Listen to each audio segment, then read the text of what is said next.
Assalamualaikum warahmatullahi wabarakatuh. Hari ini kita akan membahas tentang perhitungan harga pokok pesanan dengan menggunakan perhitungan biaya serapan atau absorption costing.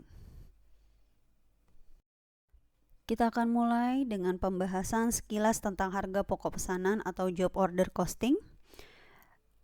Harga pokok pesanan ini digunakan dalam situasi di mana berbagai jenis barang berbeda diproduksi setiap periode tertentu. Karena barang yang diproduksi tergantung dengan pesanan dari konsumen. Maka biaya ditelusuri dan dialokasikan ke pesanan. Kemudian biaya dari pesanan tersebut dibagi dengan jumlah unit dalam pesanan untuk mendapatkan biaya rata-rata per unitnya. Umumnya, perusahaan akan membagi biaya produksi menjadi 3 kategori: biaya bahan baku langsung, biaya tenaga kerja langsung, dan biaya overhead pabrik.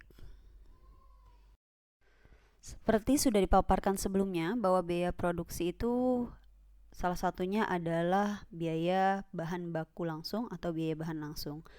Cara pengukuran biaya bahan langsungnya itu kita mulai dari daftar permintaan bahan.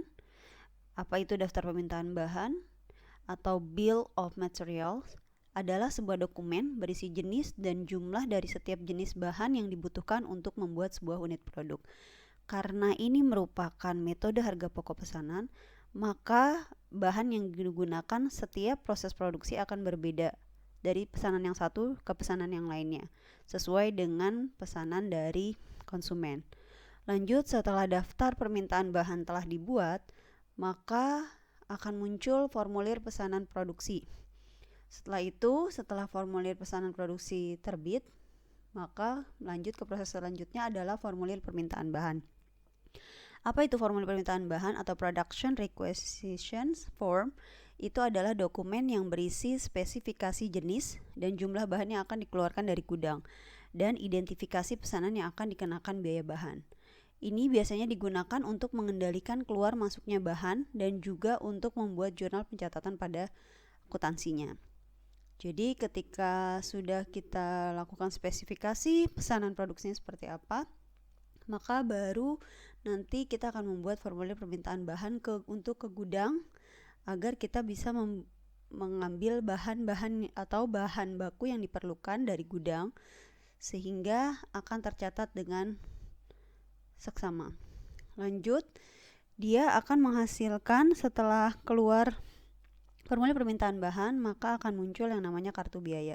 Di sana berisi data-data mengenai bahan yang diperlukan, berapa tenaga kerjanya, dan biaya overhead pabrik yang dibebankan kepada pesanan tersebut. Selanjutnya, biaya produksi selanjutnya adalah biaya tenaga kerja langsung. Bagaimana pengukurannya? Kita akan melihat definisi dari tenaga kerja langsung itu sendiri. Itu adalah pembebanan tenaga kerja yang dapat dengan mudah ditelusuri ke pekerjaan tertentu. Artinya, tenaga kerja yang memang benar-benar terjun langsung kepada proses produksi. Sedangkan, tenaga kerja yang tidak dapat ditelusuri dengan mudah ke pekerjaan diperlakukan sebagai bagian dari overhead pabrik. Ini adalah tenaga kerja tidak langsung, karena dia tidak langsung terjun ke dalam proses produksi, tapi maka dan biaya yang muncul akan dialokasikan kepada biaya overhead pabrik. Nah, cara mengukurnya, biaya tenaga kerja langsung yang melakukan proses produksi itu kita akan melihat dari kartu jam kerjanya atau time ticketnya. Di sana akan berisi lengkap ringkasan aktivitas tenaga kerja selama setiap jamnya dalam sehari tersebut. Jadi kita akan bisa melihat berapa tenaga biaya yang dikeluarkan untuk tenaga kerja langsung dalam proses produksi sebuah pesanan. Yang terakhir dari bagian biaya produksi adalah perhitungan tarif overhead ditentukan di muka terlebih dahulu. Alasan pembebanan overhead pabrik untuk setiap unit produk menjadi tugas yang cukup sulit dibanding pembebanan bahan baku dan tenaga kerja langsung, karena overhead pabrik adalah biaya tidak langsung. Hal ini berarti tidak mungkin atau sangat sulit untuk menelusuri biaya ini ke produk atau ke pekerjaan tertentu. Yang kedua, overhead pabrik terdiri atas berbagai jenis biaya.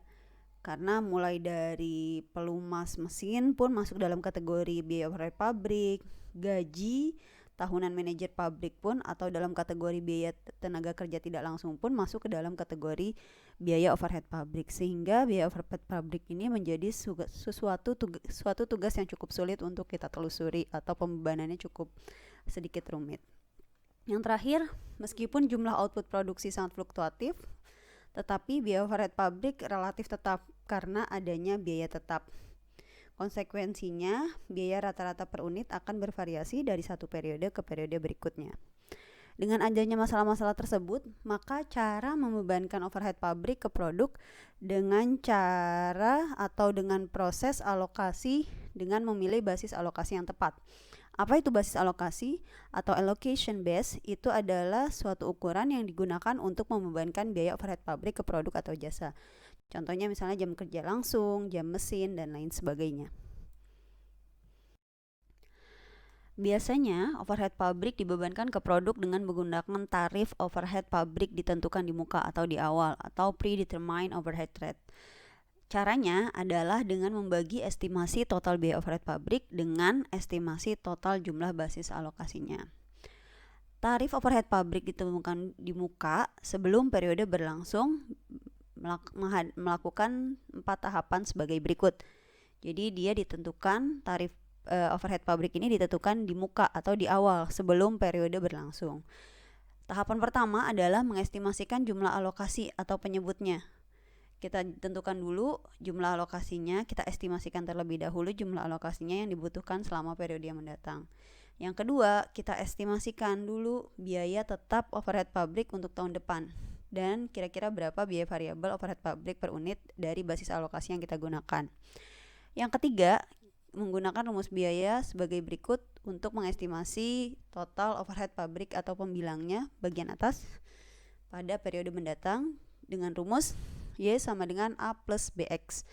Y itu sebagai estimasi total biaya overhead pabriknya, A estimasi total biaya tetap overhead pabriknya, ditambah dengan B estimasi biaya variabel overhead pabrik per unit dari basis alokasinya dikalikan dengan estimasi jumlah basis alokasinya.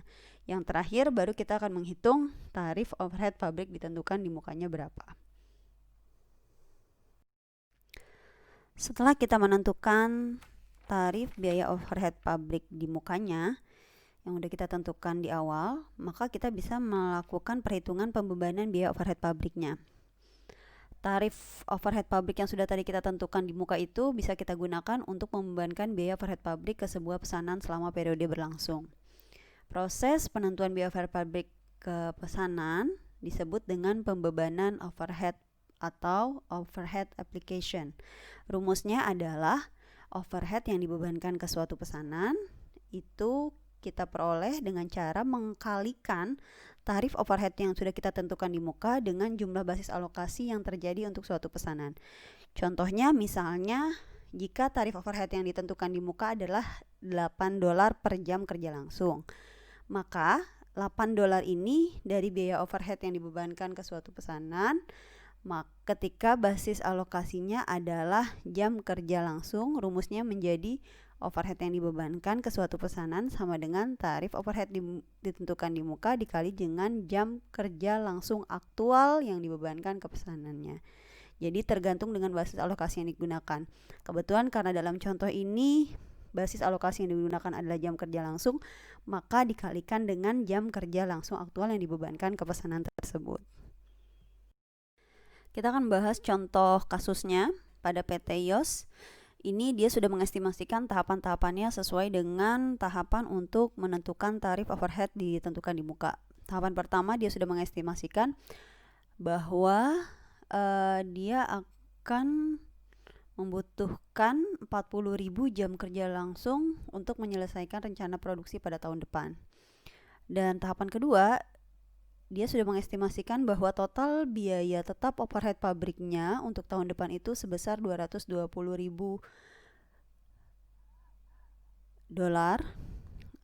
dan $2,50 biaya variabel overhead pabrik per jam kerja langsungnya. Ini basisnya menggunakan jam kerja langsung. Maka kita bisa mengestimasikan total biaya overhead pabriknya selama periode tersebut dengan rumus yang sudah tadi kita paparkan, yang sudah saya paparkan sebelumnya. Y sama dengan A plus BX. A itu tadi sudah jelas, estimasi biaya tetap overhead pabrik sebesar $220.000 ditambah dengan B, biaya variabelnya berapa dikalikan dengan basis alokasinya 40.000 jam kerjanya, maka diperoleh hasil $220.000 ditambah dengan 100.000-nya. $100.000 itu diperoleh dari $2,50 per jam kerja langsung dikali 40.000 jam kerja langsungnya. Maka total biaya overhead pabrik selama periode tersebut adalah $320.000. Lanjut, maka untuk menghitung kira-kira tarif overhead ditentukan di mukanya berapa pada tahun tersebut itu dengan cara membagi estimasi total biaya overhead pabrik dengan estimasi total jumlah basis alokasinya. Tadi sudah kita dapat estimasi total biaya overhead pabriknya adalah $320.000 dibagi dengan jumlah total estimasi alokasinya menggunakan jam kerja langsung 40.000 jam kerja langsung, maka tarif overhead di mukanya adalah $8 per jam kerja langsung. Maka seandainya jika pada kartu biaya mengidentifikasikan terdapat 27 jam kerja langsung yang dibebankan pada contohnya nih ada pesanan 2B47, maka kita bisa hitung berapa total biaya overhead pabrik yang dibebankan ke pesanan tersebut dengan cara mengkalikan tarif overhead pabrik yang ditentukan di muka dengan jam kerja langsung aktual. Karena ini kebetulan basisnya adalah jam kerja langsung juga, maka kita menggunakan jam kerja langsung aktual yang dibebankan pada pesanan 2B47. $8 per jam kerja langsung dikali dengan 27 jam kerja langsung.